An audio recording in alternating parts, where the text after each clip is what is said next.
जैसा कि अभी तक पढ़ाया गया था, हम जनन चैप्टर पढ़ा रहे थे और उसी के बारे में आज हम चर्चा करेंगे कि जनन जंतुओं में, मनुष्य में जनन किस प्रकार होता है, नर में किस प्रकार जनन अंग होता है, उसका वर्णन करेंगे। मादा में किस प्रकार जननांग होते हैं, उसका वर्णन करेंगे।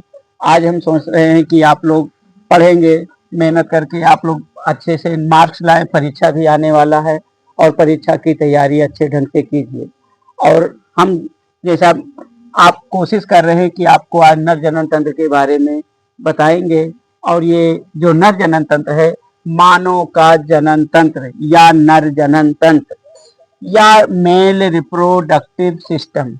तो अब इसमें क्या है, नर जनन तंत्र के अंतर्गत हम नर जनन तंत्र में आपको बताएंगे कि जब हम मानव के जनन तंत्र का अध्ययन करते हैं तो उसमें निम्नलिखित अंग पाए जाते हैं। लेकिन ये स्पष्ट होता है कि जब मानव में जनन क्रिया प्रारंभ होती है, जननांग बनना प्रारंभ होते हैं, तो सबसे पहले सेकेंडरी ग्रोथ आती है, द्वितीयक लैंगिक लक्षणों का विकास होता है।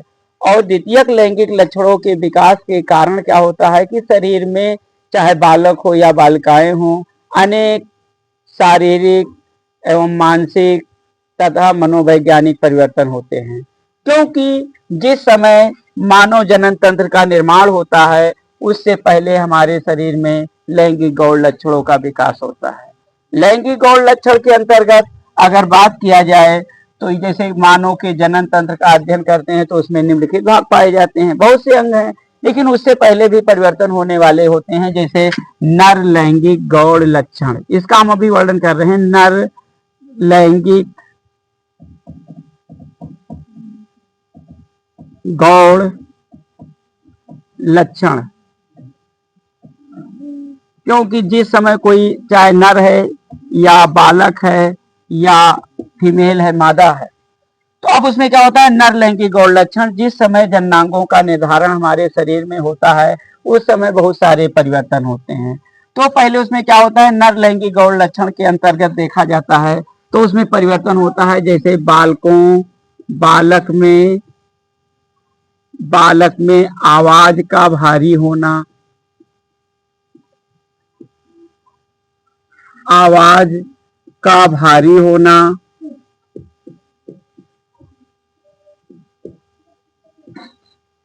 भारी होना। नंबर दूसरा पॉइंट आता है कि बालक में जब लैंगिक जननांग का निर्माण होता है तो उसमें परिवर्तन भी दिखाई देते हैं, जिससे पता चल रहा है कि लड़का प्यूबर्टी स्टेज में है, युवावस्था में जाने वाला है, किशोरावस्था का अंत है। तो उसमें बालक में पहले आवाज का भारी होना, फिर दूसरा होता है कि बालक में दाढ़ी, मूछ, दाढ़ी मूछ का विकास होना,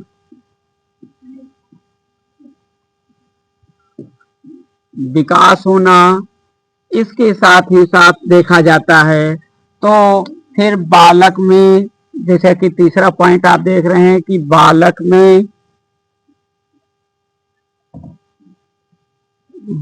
में मांस पेशियों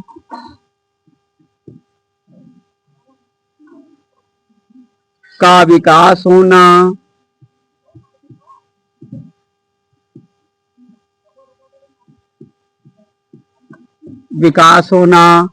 फिर आगे देखा जाता है कि बालक में क्या परिवर्तन होते हैं, कि बालक में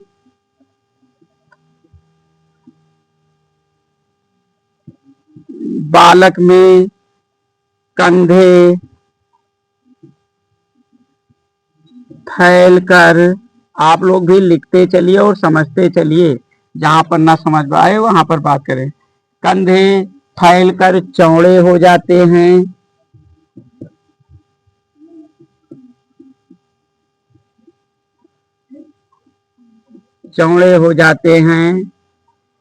अगला होता है बालक में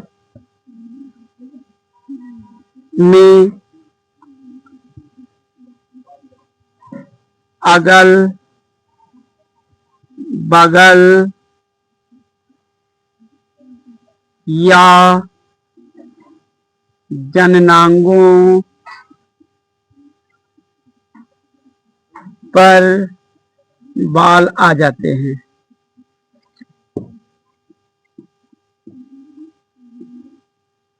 बाल आ जाते हैं। तो इस प्रकार अगर नर लैंगिक गौड़ के लक्षण का वर्णन करते हैं तो उसमें तो निम्नलिखित भाग होते हैं, लेकिन उससे पहले उसकी चेतावनी दूर से देख करके लक्षण दिखाई देता है कि बालक में आवाज का भारी होना, बालक में दाढ़ी और दाढ़ी मूंछ का विकास होना, बालक में मांसपेशियों का विकास होना, बालक में कंधे फैलकर चौड़े हो जाते हैं, बालक में अगल बगल या क्या कहते हैं कंधे के अंदर कांख में या जनांग पर बाल उगने लगते हैं। इस प्रकार तथा आवाज भारी होने के कारण उसमें पुरुष जैसे लक्षण प्रकट होने लगते हैं।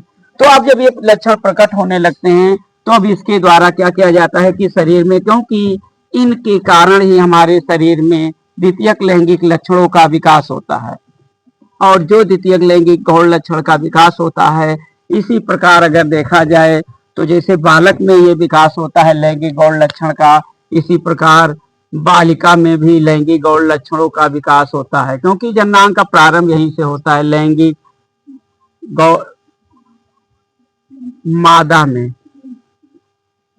मादा में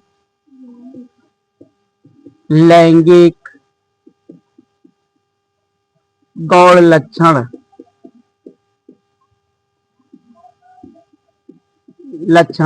जब ऐसे जैसे नर में होता है तो ये बालक में 13 से 16 वर्ष की आयु तक चलता है, और बालिकाओं में 10 से 13 वर्ष या 14 वर्ष तक चलता है। तो अब ये जब जन्नांग बनते हैं तो जन्नांग से हार्मोन स्रावित होते हैं, जैसे कि नर में होता है टेस्टोस्टेरोन हार्मोन्स, एंड्रोजन हार्मोन्स, जबकि मादा में या बालिकाओं में एस्ट्रोजन व प्रोजेस्टेरॉन हार्मोन्स का स्राव होता है, जिसके कारण अनेक बदलाव शरीर में देखने को मिलते हैं। तो जैसे मादा में लैंगिक और लक्षण की बात की जाए तो सबसे पहले उनकी क्या होती है, आवाज सुरीली या मधुर हो जाती है,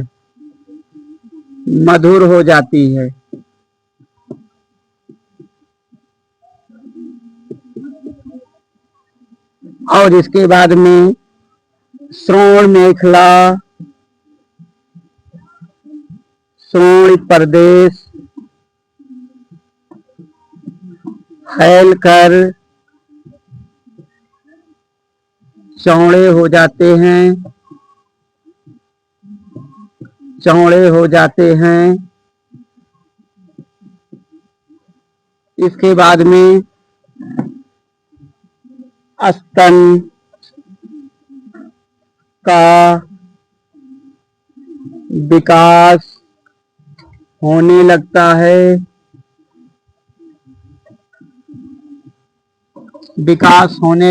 है, तथा नितंब पर वसा का जमाव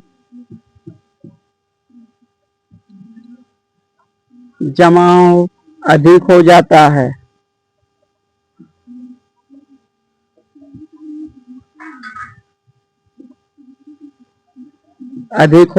है। फिर आगे देखा जाए तो अंडोत्सर्ग क्रिया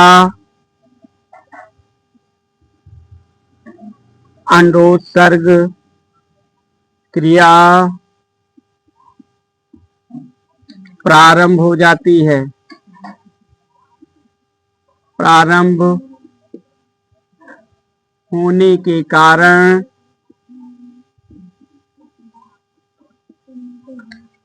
आवर्त चक्र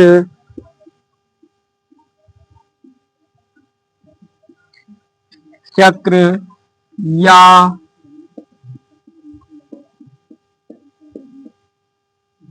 मासिक चक्र प्रारंभ हो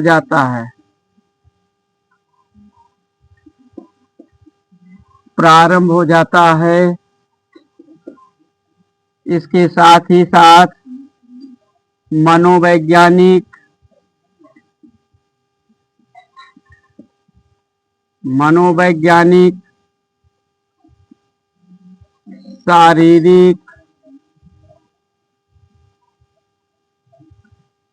शारीरिक भावात्मक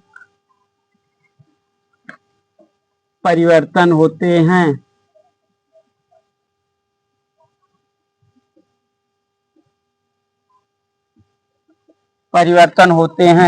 जिस प्रकार जब नर जनन तंत्र या मादा जनन तंत्र की बात की जाती है तो सबसे पहले क्या होता है कि दूर से जब जननांग का विकास होता है, जननांग तेजी से वृद्धि करते हैं, क्योंकि नर में नर हार्मोन्स और मादा में मादा हार्मोन्स का स्राव होता है। जैसा कि अभी हमने नर में दिखाया, नर में लैंगिक गौण लक्षण, इसी प्रकार मादा में होता है। आवाज सुरीली या मधुर हो जाती है, श्रोण प्रदेश फैलकर चौड़े हो जाते हैं, स्तन का विकास होने लगता है तथा नितंब पर वसा का जमाव अधिक हो जाता है। अंडोत्सर्ग क्रिया प्रारंभ होने के कारण आवर्त चक्र या मासिक चक्र प्रारंभ हो जाता है।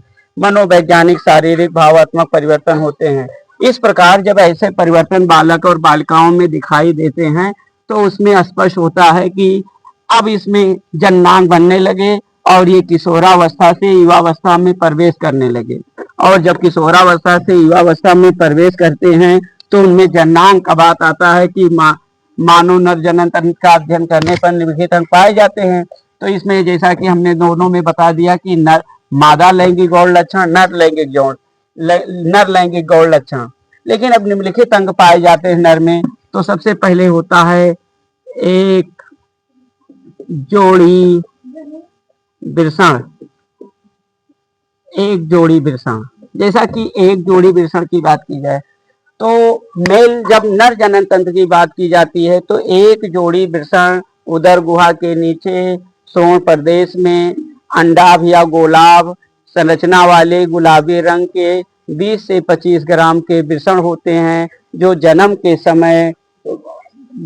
समय वहाँ वृक्क के पास पेरिटोनियम झिल्ली में बंद रहते हैं। बाल्यावस्था में सुसुप्तावस्था पर वहीं पाए जाते हैं उदर गुहा के अंदर। लेकिन जैसे ये जननांग का निर्माण होता है, द्वितीयक लैंगिक गौण लक्षण का विकास होता है, तो ये बाहर आ जाते हैं। और प्रत्येक वृषण अंडाभ या गोलाभ रचना होती है, गुलाबी रंग के होते हैं, 20 से 25 ग्राम भार वाले होते हैं और ये वृषण कोष में बंद रहते हैं। वृषण कोष एक लचीली रोम युक्त त्वचा होती है, ढीली त्वचा होती है, जिसके अंदर अगर वायुमंडल का ताप बढ़ जाता है या घट जाता है तो आवश्यकता अनुसार ताप को मेंटेन करने के लिए वृषण उदर गुहा में या नीचे वृषण कोष में आ जाते हैं। टेम्परेचर को क्या करते हैं, नियंत्रण करने के लिए वृषण आवश्यकता अनुसार उदर गुहा से बाहर या उदर गुहा के अंदर आ जा सकते हैं। अब जब ये वृषण की बात होती है तो वृषण में क्या होता है, बहुत फालिकुलर छोटी छोटी कोशिकाएं बनती हैं और अर्धसूत्री विभाजन के बारंबार अर्धसूत्री विभाजन के फलस्वरूप उसमें क्या होता है, शुक्राणु का निर्माण होता है। और शुक्राणु का निर्माण होता है और ये वृषण क्या करते हैं, उस शुक्राणु के निर्माण में भागीदार होते हैं। तो अगर मानव में बात किया जाए तो ये जो होते हैं एक जोड़ी वृषण, ये नर जननांग होते हैं और ये क्या करते हैं, शुक्राणु का निर्माण करते हैं। और वृषण में क्या होता है कि जैसे टेस्टोस्टेरोन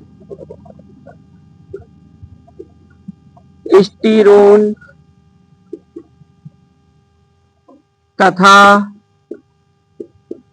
एंड्रोजन नामक नर हार्मोन्स बनने के कारण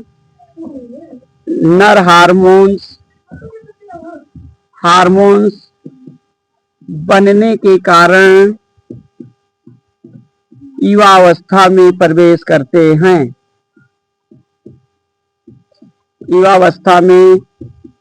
करते हैं।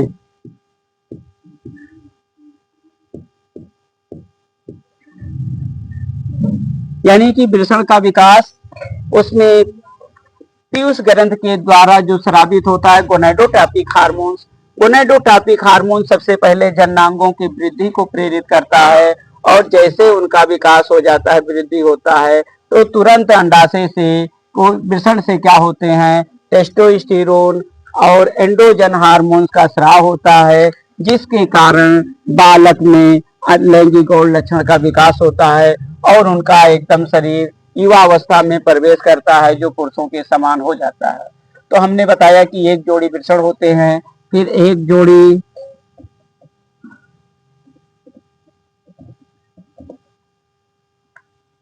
मूत्र वाहिनी, ये दूसरा हेडिंग है।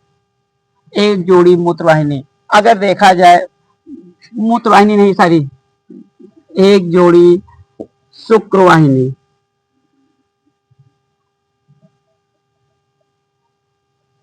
एक जोड़ी शुक्रवाहिनी।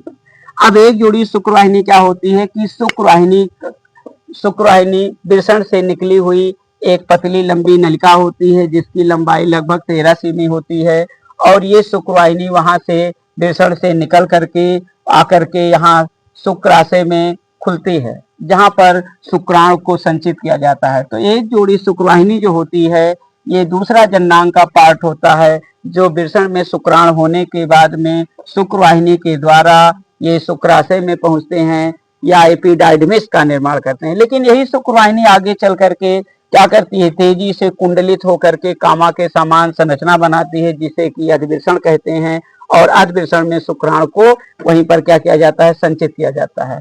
तो एक जोड़ी शुक्रवाहिनी जो होती है, यह वृषण से निकलकर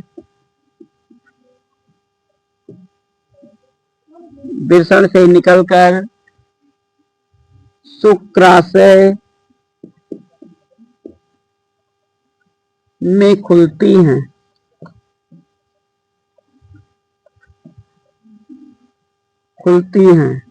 जो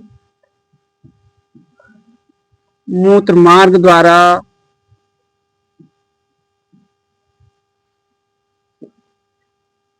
मार्ग के ऊपर से होकर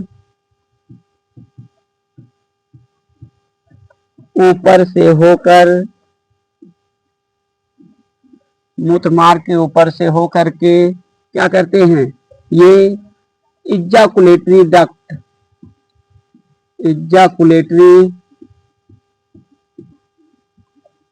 डक्ट या स्खलन वाहिनी में खुलती हैं।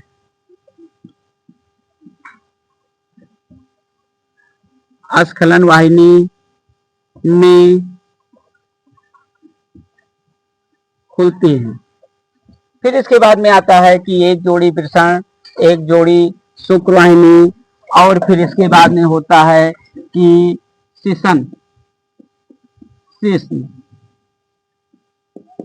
शिश्न की बात की जाए तो शिश्न मनुष्य का सबसे महत्वपूर्ण मैथुनांग होता है, लंबा बेलनाकार होता है। इसमें से मूत्र के समय, मूत्र त्यागते समय इसमें से पेशाब भी बाहर निकलता है, और मैथुन के समय इसी में से शुक्राणु भी बाहर निकलते हैं, जो अंडे तक पहुंच करके उसका निषेचन करते हैं।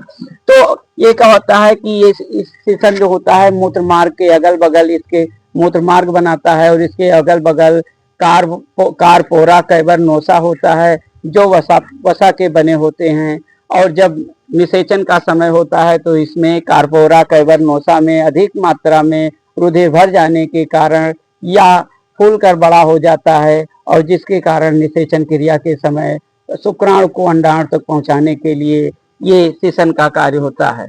तो इस प्रकार क्या होता है कि ये शिश्न मनुष्य का मुख्य मैथुनांग होता है, और इसका कार्य होता है कि शुक्राणु को अंडाणु तक पहुंचाना। अब इसमें क्या होते हैं, इसमें रुधिर वाहिनियों का जाल फैला होता है, तंत्रिका कोशिकाएं फैली होती हैं, जिसके कारण क्या होता है कि मैथुन के समय या निषेचन के समय मनोवैज्ञानिक परिवर्तन होते हैं, उसको संवेदी तंत्रिकाएं लाते हैं, जिसके कारण लोगों की फीलिंग्स आती है।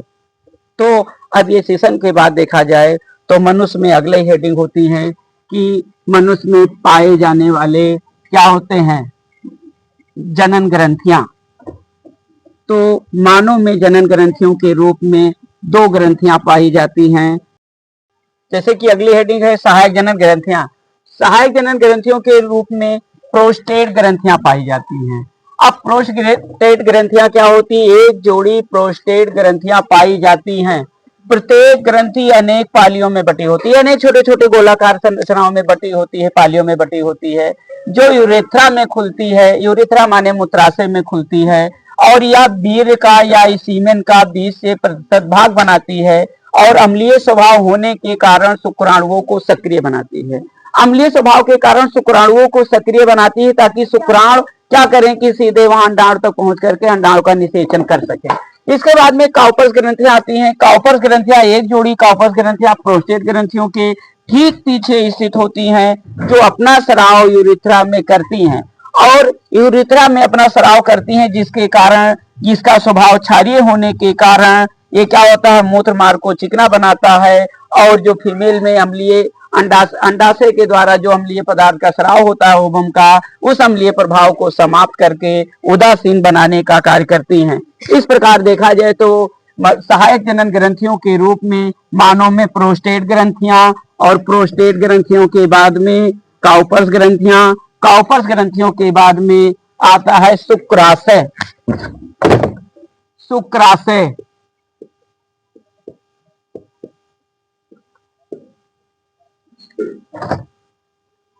शुक्राशय आता है, और शुक्राशय में क्या होता है? देखा गया है कि शुक्राशय में ये मूत्राशय के ठीक पीछे स्थित होते हैं।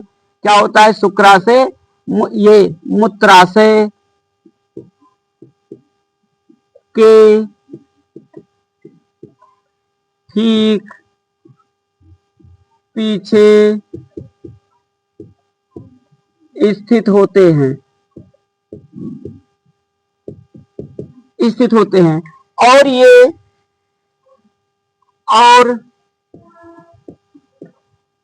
शुक्राशय जो होते हैं क्षारीय, द्रव क्षारीय, प्रद्रव्य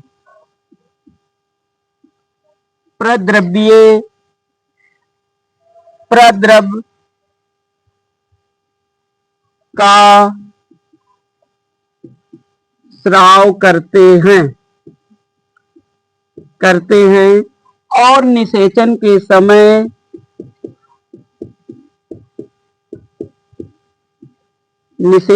समय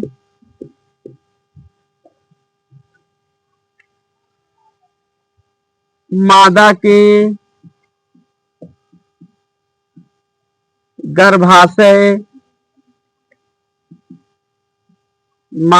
गर्भाशय में जब शुक्राणु का स्खलन होता है, तब शुक्राणु के स्कंदन या थक्का स्कंदन बनने को रोकते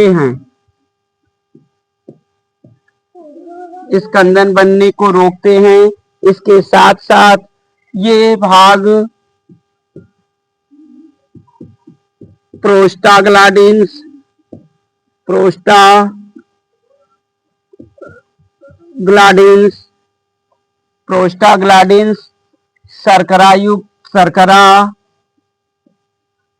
शर्करा, सेमिनोजेलिन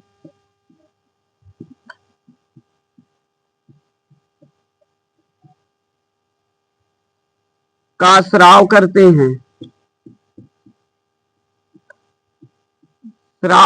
हैं, और शुक्राणुओं को पोषण प्रदान करने का कार्य करते हैं। शुक्राणुओं को पोषण प्रदान करने का कार्य करते हैं। इस प्रकार अगर नर जनन तंत्र का अध्ययन किया जाता है तो सहायक जनन ग्रंथियों के रूप में, जैसा कि आपने देखा ये सहायक जनन ग्रंथियों के रूप में काउपर्स ग्रंथियां होती हैं, और इस काउपर्स ग्रंथियों के बाद में प्रोस्टेट ग्रंथियां होती हैं, और तीसरा होता है शुक्राशय। यह शुक्राशय ठीक मूत्राशय के ठीक पीछे स्थित होता है और क्षारीय प्रद्रव्य का स्राव करते हैं, और निषेचन के समय मादा के गर्भाशय में जब शुक्राणु का स्खलन होता है तब शुक्राणु के स्कंदन यानी थक्का जमने से बनने को रोकते हैं, और ये भाग प्रोटाग्लैंडिन शर्करा से सेमिनोजेलिन का स्राव करते हैं, जो शुक्राणुओं को पोषण प्रदान करने का कार्य करते हैं। इस प्रकार अगर बात की जाए तो नर जननांग इतने भागों से बटा होता है। अब इसमें क्या होता है कि नर जननांग के अंतर्गत जो आप इसमें देखा आपने हेडिंग, ये नर जनन तंत्र का भाग होता है। लेकिन इसके बाद में अगर किया जाए कि मादा जनन तंत्र क्या होता है, नर जनन तंत्र जैसा कि आपको हमने बताया कि नर जनन तंत्र का अध्ययन किया जाता है तो उसमें सबसे पहले एक जोड़ी वृषण तथा एक जोड़ी शुक्रवाहिनियां, और इसके बाद में एक जोड़ी शुक्रवाहिनियों के बाद में क्या होता है कि शिशन, और शिशन के बाद में जनन ग्रंथियां, जनन ग्रंथियों के बाद में सहायक जनन ग्रंथियां भी बताए, और इसके साथ एक होता है अधिवृषण।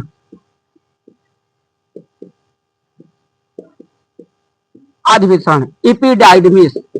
इपिडाइडमिस क्या होता है कि इपिडाइडमिस एक कुंडलित नलिका होती है। इपिडाइडमिस एक कुंडलित नलिका होती है जो क्या करती है, वृषण के ऊपर एक जाल बना करके कामा के समान अधिक कुंडलित होकर के कामा के समान संरचना बनाती है, और इस संरचना के में कुंडलित होकर के वृषण जालक के रूप में ऊपर फैली होती है, और जब शुक्राणु का निर्माण होता है तो अधिवृषण में शुक्राणुओं को संचित कर दिया जाता है। इस प्रकार अगर देखा जाए तो मानव जनन तंत्र में इतने पार्ट पाए जाते हैं, और जिसके कारण क्या होता है कि ये नर जनन तंत्र का अध्ययन हमने आपके सामने किया। और नर जनन तंत्र अध्ययन के बाद में अगर किया जाए तो जैसे होता है मादा जनन तंत्र। मादा जनन तंत्र, मादा जनन तंत्र, जैसे कि नर जनन तंत्र उसी प्रकार मादा जनन तंत्र। जब मादा जनन तंत्र की बात की जाती है तो मादा जनन तंत्र निम्नलिखित भागों में बटे होते हैं, जैसे एक जोड़ी अंडाशय, एक जोड़ी अंडाशय, फिर एक जोड़ी अंडवाहिनी, गर्भाशय, गर्भाशय, फिर इसके बाद में अगर देखा जाए तो गर्भाशय के बाद में क्या होता है, योनि होती है, योनि के बाद में होता है स्तन, भी इसी में आता है, जनन तंत्र के अंतर्गत इसका अध्ययन किया जाता है। तो अगर बात की जाए कि मादा जनन तंत्र में क्या होता है, एक जोड़ी अंडाशय। अब मादा में जब सेकेंडरी द्वितीयक लैंगिक लक्षणों का विकास होता है तो उसके साथ में शरीर में होने वाले परिवर्तनों के साथ अंडाशय, जैसा कि श्रोण प्रदेश में उदर गुहा में दोनों तरफ श्रोण मेखला के बगल एक एक जोड़ी एक एक अंडाशय पाए जाते हैं। प्रत्येक अंडाशय से अंडवाहिनियां निकलती हैं, और वह अंडवाहिनी गर्भाशय में खुलती हैं, और गर्भाशय बाहर की तरफ योनि के रूप में खुलता है। और इसके साथ साथ जब इन जननांगों का विकास होता है तो मादा में क्या होता है, स्तन ग्रंथियों का विकास होता है। और ये क्या होता है कि जब हम इसमें मादा जनन तंत्र की बात करते हैं तो ये एक जोड़ी अंडाशय, एक जोड़ी अंडाशय में अगर देखा जाए तो इसमें होता है कि मादा में एक जोड़ी अंडाशय, उदर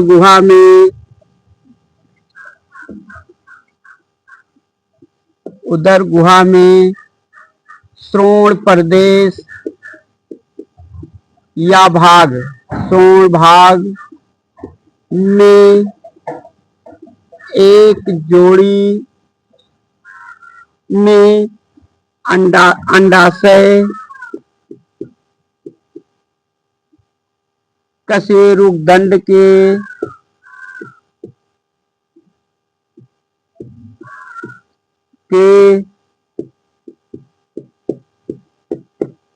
दोनों तरफ स्थित होते हैं।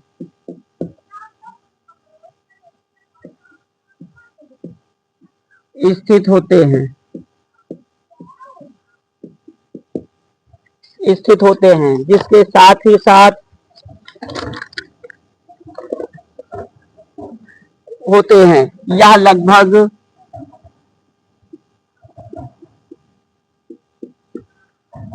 लगभग 3 सेमी लंबा, 3 सेमी लंबा, 2 सेमी चौड़ा, 2 सेमी चौड़ा, 1 सेमी मोटा होता है। 1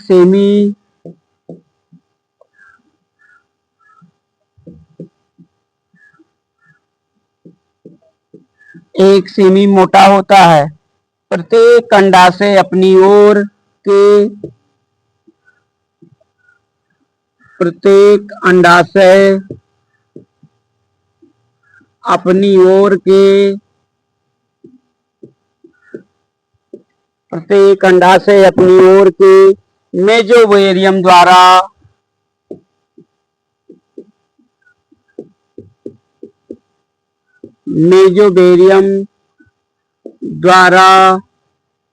जुड़ा होता है।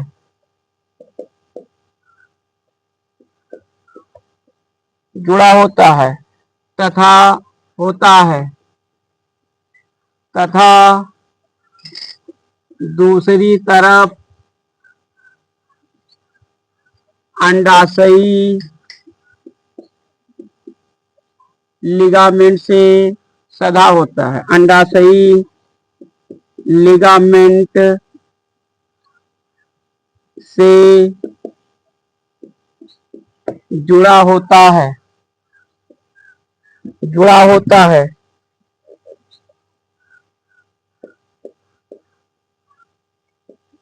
जुड़ा होता है और अंडाशय का आकार अंडाशय का आकार बादाम के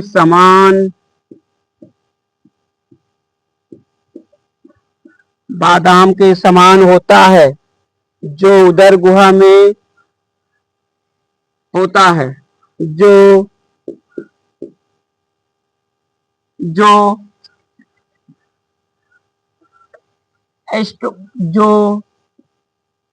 महिला में एस्ट्रोजन तथा प्रोजेस्टेरॉन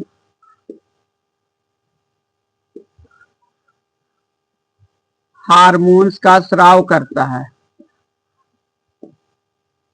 हार्मोन्स का स्राव करता है।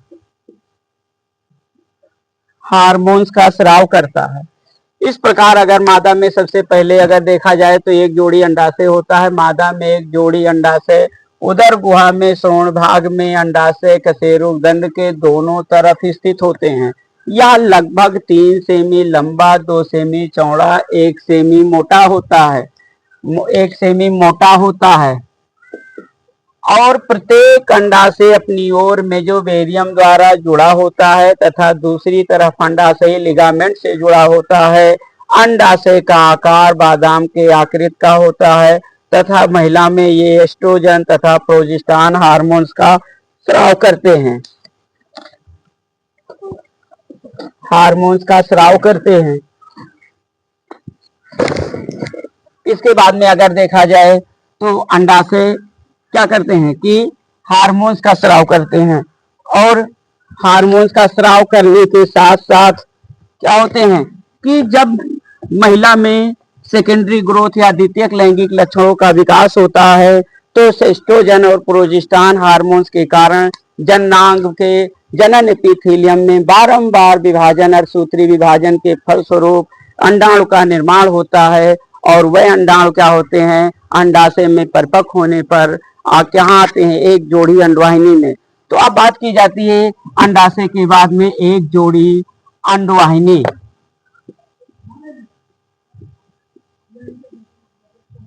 एक जोड़ी अंडवाहिनी, जैसे कि अगली टॉपिक हमारी जननांग में जब शुरू होता है एक जोड़ी अंडाशय, तो एक जोड़ी अंडवाहिनियाँ। ये अंडवाहिनियाँ क्या होती हैं, 12 सेमी लंबी कुंडलित नलिका होती हैं, जो अपनी अपनी ओर यानी कि अंडाशय दोनों तरफ श्रोण मेखला के स्थित होता है, दोनों तरफ स्थित होता है श्रोण मेखला के। तो ये अंडवाहिनियाँ 12 सेमी लंबी होती हैं, जो कुंडलित नलिका होती है, अधिक कुंडलित होती हैं, और ये अपनी अपनी ओर के अंडाशय में खुलती हैं। अंडवाहिनी का चौड़ा भाग टीप के समान अंडाशय से जुड़ता है, जो अनेक प्रवर्धों में बढ़कर फिम्बरी बनाती हैं, तथा इसकी दीवार कुंचनशील होती है और फैलोपियन नलिका से शुरू होती है तथा इसका अंतिम भाग गर्भाशय में खुलता है। अब अंडाशय से जुड़ा हुआ अंडवाहिनी नलिका होती है। यहाँ अंडवाहिनी सीधे क्या करती है कि अंडोत्सर्ग क्रिया में अंडाशय से अंडे अंडवाहिनी में ही मुक्त होते हैं। तो अंडवाहिनी क्या करती है, एक माध्यम है अंडे को निषेचन के लिए लाने के लिए। तो प्रत्येक अंडवाहिनी 12 सेमी कुंडलित नलिका होती है, जो अपनी अपनी ओर के अंडाशय में खुलती हैं। चूँकि अंडाशय दो होते हैं, बादाम के आकृति के होते हैं, ये गुलाबी रंग के होते हैं, 2 सेमी लंबे 1 सेमी मोटा 3 सेमी चौड़ा होता है। तो अब ये क्या होता है, अंडाशय से अंडवाहिनी जुड़ करके गर्भाशय की तरफ फैली होती हैं, जो कुंडलित नलिका होती हैं और गर्भाशय में खुलती हैं। लेकिन गर्भाशय में खुलती हैं तो गर्भाशय आता है कि गर्भाशय है क्या, गर्भाशय स्त्री में पाया जाता है। यह नाशपाती के आकार का होता है, जो पेशीय होती है, पेशीय थैलीनुमा, पेशीय नाशपाती के समान होता है, तथा इनमें दोनों अंडवाहिनियाँ खुलती हैं, जिनमें निषेचित अंडे का वर्धन होता है, अर्थात नवजात शिशु का निर्माण होता है। अब बात की जाए तो अंडाशय, ये गर्भाशय जो होता है, गर्भाशय को बच्चेदानी भी कहते हैं, गर्भाशय भी कहते हैं, और अंग्रेजी में उटेरस भी कहते हैं, और वाम्ब भी कहा जाता है। तो गर्भाशय क्या है, गर्भाशय मेन मुख्य भाग होता है, जहाँ पर शिशु का निर्माण होता है। 9 महीने तक अर्थात 265 दिनों तक शिशु इसी गर्भाशय में विकसित होता है, तेजी से वर्धन द्वारा परिवर्धन करके नवजात शिशु में बदलता है, वो गर्भाशय होता है। गर्भाशय के बाद ठीक बाहर की तरफ एक छिद्र के रूप में भाग खुलता है, जिसे योनि कहते हैं। यह स्त्री का मैथुन कक्ष होता है। सर्विक्स इसी भाग में खुलता है। सर्विक्स मतलब होता है कि ये यौन का सबसे बाहरी छिद्र का भाग होता है, जिससे शुक्राणु अंदर की तरफ गर्भाशय में निषेचन के समय पहुंचते हैं।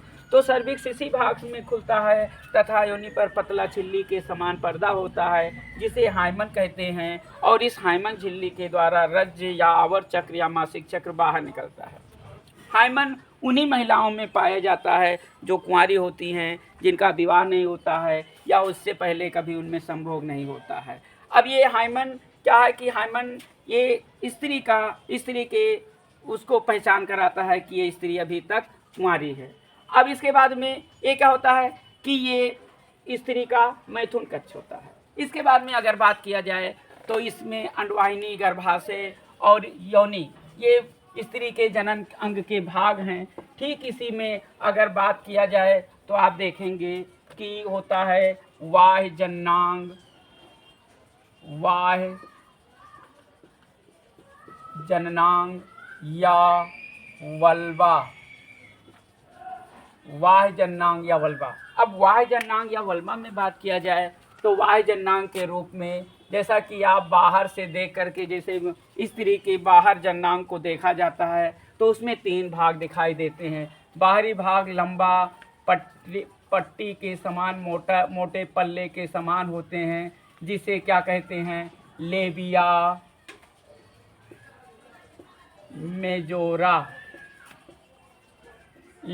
मेजोरा, और दूसरा भाग जो होता है लेबिया माइनोरा,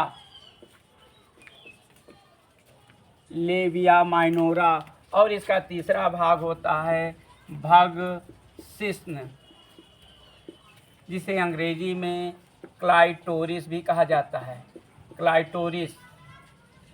ये 3 भाग होते हैं वाह्य जननांग वल्वा के रूप में, labia majora, majora, labia minora और क्लाइटोरिस। तो अब ये क्या होते हैं, भग शिश्न कहलाता है, क्लाइटोरिस कहलाता है, या बाहर की तरफ पुच्छाई या उस या बाहर की तरफ निकला हुआ आर्गन होता है जननांग पर, जिसे क्लाइटोरिस कहते हैं। और ये माना जाता है कि ये जनन के समय, निषेचन के समय ये एक्साइटमेंट स्त्री को प्रदान करता है, जिसके कारण क्या होते हैं कि संबंध बनाए जाते हैं स्त्री पुरुष में। इसके बाद में अगला आता है कि वाह जननांग के बाद में देखा जाता है, वाह जननांग वल्वा के बाद में आता है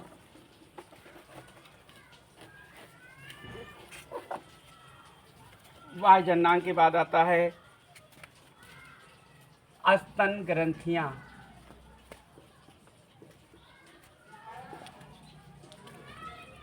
स्तन ग्रंथियां, मैमेरी ग्लैंड।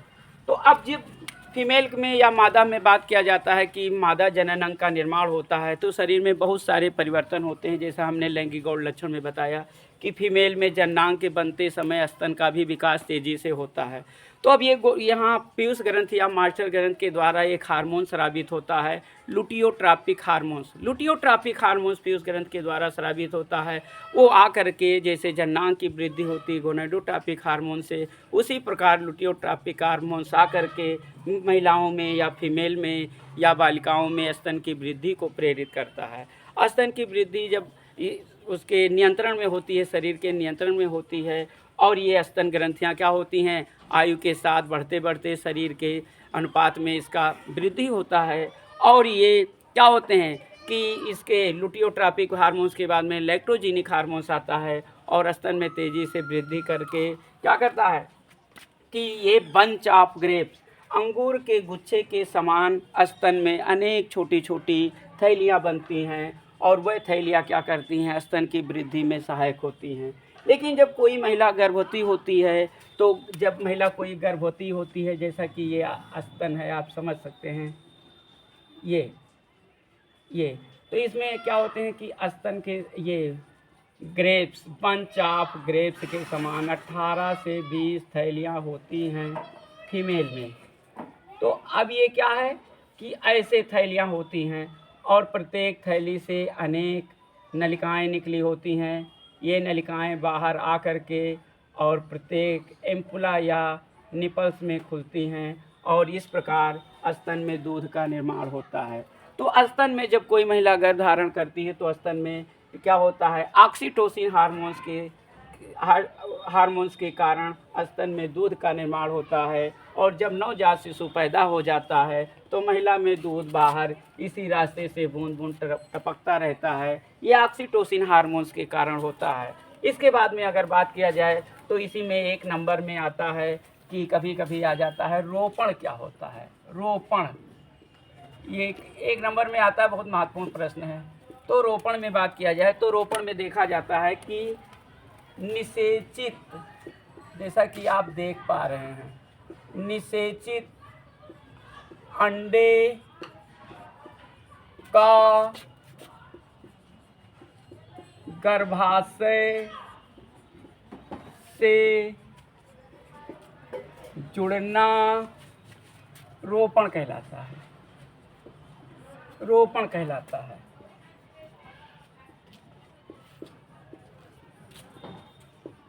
अब रोपण में क्या होता है, निषेचित, जब शुक्राणु के द्वारा अंडे का निषेचन हो जाता है, तो अंडा अंडवाहिनी से आकर के गर्भाशय में एंडोमेट्रियम वाल से जुड़ जाता है, और जुड़ने के बाद में वो क्या करता है कि एक स्थान पर वो अंडा रुक करके रोपित हो जाता है। यह क्रिया रोपण कहलाती है। रोपण के बाद में आता है अंडोत्सर्ग, एक हेडिंग आती है अंडोत्सर्ग।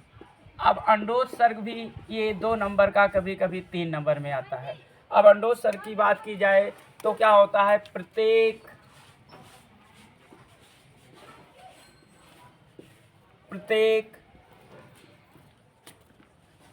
महिला या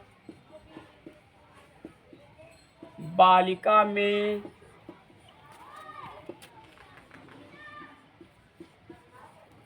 मासिक चक्र के 15वें या 16वें या 17वें दिन पर अंडे अंडाशय में परिपक्व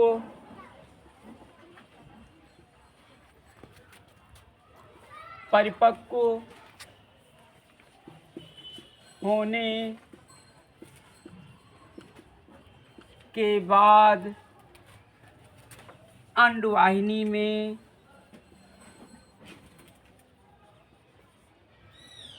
धकेल देता है।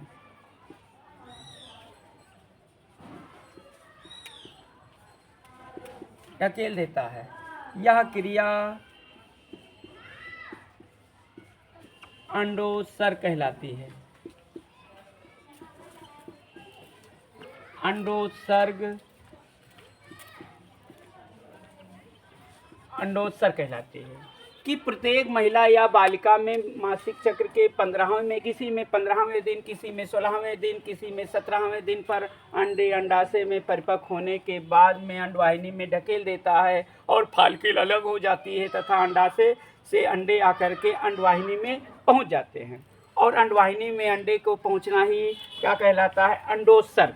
अंडोत्सर्ग क्रिया अगर होती है तो अंडोत्सर्ग क्रिया के बाद में क्या होता है? जब अंडोत्सर्ग होता है तो उसकी अंडे की आयु 72 घंटे होती है। यानी 72 घंटे तक अगर बीच में अंडे का निषेचन हो जाता है तो महिला गर्भधारण कर सकती है। अगर उस बीच में अंडे का निषेचन नहीं हो पाता है तो 3 दिन क्या होता है? 3 दिन के बाद लगभग, जैसे कि अगर किसी में 17वें दिन पर हुआ अंडोत्सर्ग क्रिया तो 3 दिन तक वो जीवित रहता है निषेचन के लिए। और 3 दिन तक अगर निषेचन नहीं होता है तो 5 दिन के बाद वो 5 दिन तक अंडा और एंडोमेट्रियम वाल जो तैयारी करती है निषेचन के लिए, 5 दिन तक उसको टूटते लगता है। और 5 दिन के बाद क्या होता है?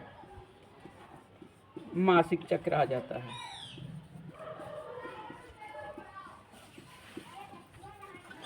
मासिक चक्र आ जाता है। तो 17, 3, 20, 5, 25, 5, 30 इस प्रकार अगर 17 दिन पर अंडोत्सर्ग क्रिया होती है तो 30 दिन पर होगा। अगर 16 + 3 + 5 + 5 तो ये क्या होगा? ये 29 दिन पर होगा। इसी प्रकार अगर 15वें दिन अंडोत्सर्ग क्रिया होती है तो 3 दिन ये क्या होते हैं? ये इंतजार करते हैं शुक्राणु से मिलने के लिए। अंडाणु निषेचित होते हैं, इनकी आयु 72 घंटे होती है।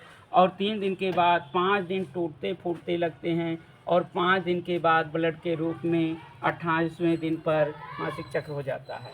इस प्रकार अंडोत्सर्ग क्रिया प्रारंभ होने से मासिक चक्र फीमेल में होने लगता है। इसके बाद में अंडोत्सर्ग के बाद में ये मासिक चक्र के साथ में क्या होता है? युवावस्था का प्रारंभ हो जाता है। इस प्रकार क्या होता है? महिला के जननांग में होने वाली ये रोपण अंडोत्सर्ग क्रिया इसी के साथ जोड़ा जाता है। एक कभी कभी आ जाता है प्रश्न के अंतर्गत कि रजो दर्शन क्या है?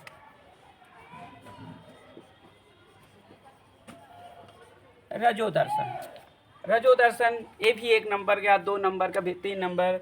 तो क्या होता है कि जब किसी बालिका में प्रथम बार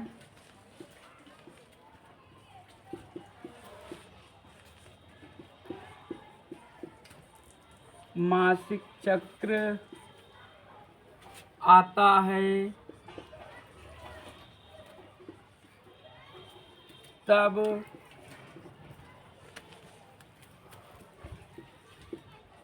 यह क्रिया रजो दर्शन कहलाती है। रजो दर्शन कहलाती है। परंतु जब यह प्रत्येक माह में होने लगता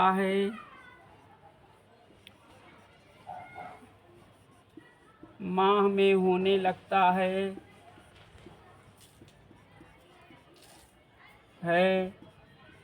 तब इसे मासिक चक्र कहते हैं। इस प्रकार ये एक एक नंबर के, 2 नंबर के, 3 नंबर के, कभी रोपण अलग से पूछ लिया जाता है, कभी अंडोत्सर्ग पूछ लिया जाता है, कभी रजोदर्शन पूछ लिया जाता है। तो ये इस चैप्टर के महत्वपूर्ण क्वेश्चन हैं, जिसमें आपके सामने हमने नर जननांग, मादा जननांग, नर लैंगिक गौण लक्षण, मादा लैंगिक गौण लक्षण को सम्मिलित करते हुए हमने जननांग, जनन अंगों के बारे में संपूर्ण वर्णन किया है।